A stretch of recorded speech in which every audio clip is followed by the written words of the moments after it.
Supreme सुनवाई वाकई में पतंजलि पर आ गई है। खबर सबसे बड़ी जो है वो ये कि बाबा रामदेव ने हाथ जोड़ करके माफी मांगी है। आई रिपीट, सुप्रीम कोर्ट में योग गुरु बाबा रामदेव ने हाथ जोड़ करके आज माफी मांगी।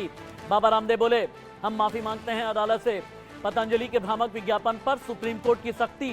भ्रामक विज्ञापन पर रामदेव को सुप्रीम कोर्ट की फटकार। ऐसे विज्ञापन पर माफी पर्याप्त नहीं है, सुप्रीम कोर्ट ने कहा। पहले कंपनी को जवाब दाखिल करने को कहा गया था, आपने एक्ट का उल्लंघन कैसे किया, यह सुप्रीम कोर्ट ने सवाल किया। सुप्रीम कोर्ट ने कहा आप परिणाम के लिए तैयार हो जाएं। इंडिया न्यूज संवाददाता आयुष ज्यादा जानकारी के साथ दिल्ली सुप्रीम कोर्ट से लाइव हैं, और अब इसके अलावा धर्मेंद्र भी हरिद्वार से थोड़ी देर के बाद में जुड़ने वाले हैं। पहले आयुष को टीवी स्क्रीन पर लेकर के आइए। बाबा रामदेव ने माफी मांगी है सुप्रीम कोर्ट से। इंडिया न्यूज संवाददाता आयुष थोड़ी देर के बाद में जुड़ने वाले हैं। आयुष मेरे साथ में है। आयुष, बाबा रामदेव ने ऐसे यूं हाथ जोड़ करके माफी मांगी है ना, जैसे मैं बता रहा हूं, एक बार आप भी बताएं क्योंकि आपने देखा है हाथ जोड़ करके माफी मांगना ऐसे होता है। ऐसे हाथ जोड़े हैं ना?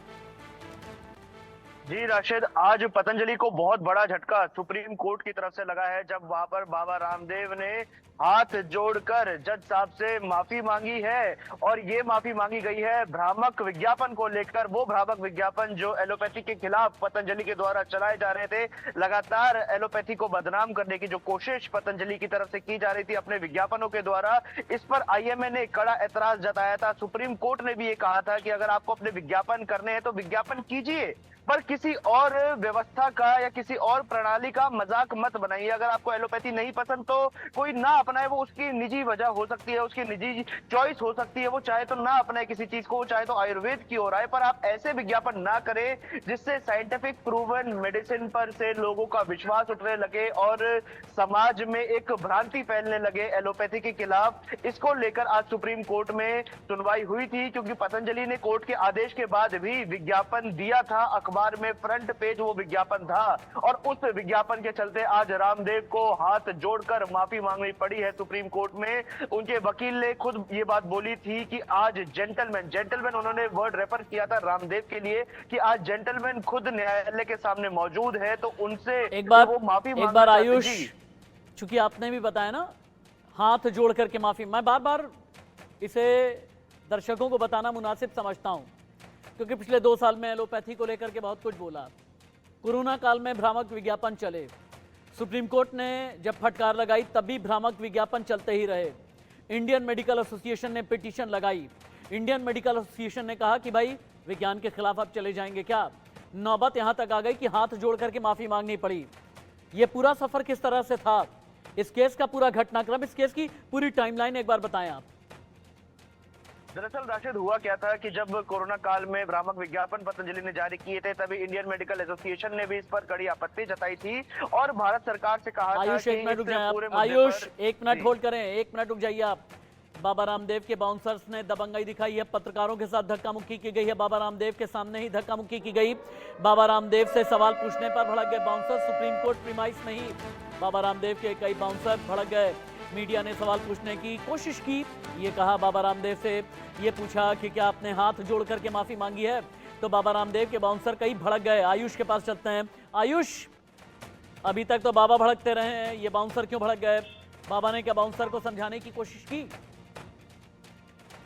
जी, ऐसी कोई कोशिश बाबा की तरफ से तो नहीं की गई थी, लेकिन जब पत्रकारों ने उनसे सवाल करने की कोशिश की और जानना चाहा कि कोर्ट के आदेश के बाद भी आखिर ऐसी क्या वजह थी, ऐसा क्या कारण था कि आपको वो विज्ञापन अखबार में छापना पड़ा, जिसके लिए कोर्ट ने मना कर दिया था कि आप अपने विज्ञापन कीजिए, किसी दूसरी व्यवस्था का, दूसरी प्रणाली का मजाक मखौल मत उड़ाइए, उस पर से लोगों का विश्वास जो बना हुआ है इतने वर्षों का, उसको हिलाने की कोशिश मत कीजिए। उसके बाद भी आखिर क्या कारण था जो आपको ऐसे विज्ञापन अखबार में छापने पड़े? जब ये सवाल पूछा गया, बाबा रामदेव अपनी पतंजलि की दवाइयों को लेकर के किस तरह का क्लेम कर रहे थे?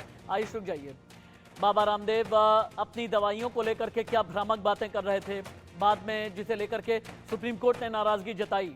लेकिन सुप्रीम कोर्ट की फटकार के बाद भी कैसे बीच में एक बार बाबा रामदेव अपनी सफाई देते हुए कुछ महीने पहले नजर आए थे। आई रिपीट, कुछ महीने पहले का ये बयान देखिए।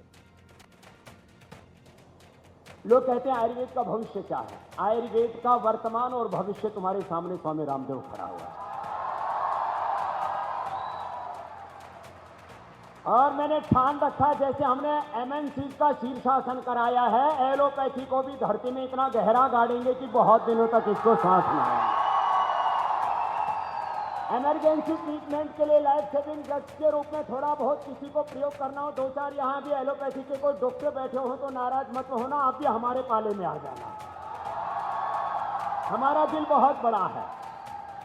बाकी एलोपैथी में सर्दी जुकाम से लेकर के कफ कोल्ड से लेकर के भी कोई थोड़ा सा नए नए नाम रख दे, H3N2। अरे H3N2 तो है, तेरे पास दवा क्या है बावड़ी, ये बता। इनके पास में कोई दवाई नहीं है, न सर्दी की, न जुकाम की, न बुखार की। कोरोना बीत गया, अब तक दवा नहीं बना पाए, उसकी भी पहली दवाई हमने बनाई। इनके पास में बीपी की कोई दवाई नहीं, इनके पास शुगर की कोई दवाई नहीं। ये शुगर को क्या करते हैं, या तो अंदर आर्टिफिशियल वो इंसुलिन डाल देंगे, या जो है वो शुगर की ऐसी दवाई देंगे जो ब्लड में शुगर है उसको किडनी से ज्यादा पास आउट कराते। शुगर तो ठीक होती नहीं, किडनी का और बैठा देते हैं। न शुगर की दवा, न बीपी की दवा, न कोलेस्ट्रॉल की दवा। तो कोलेस्ट्रॉल के लिए दवाई लेते, पूरे lipid profile, liver profile, kidney profile, blood profile को गड़बड़ कर देते। आदमी की लाइफ प्रोफाइल गड़बड़ घूमता रहे।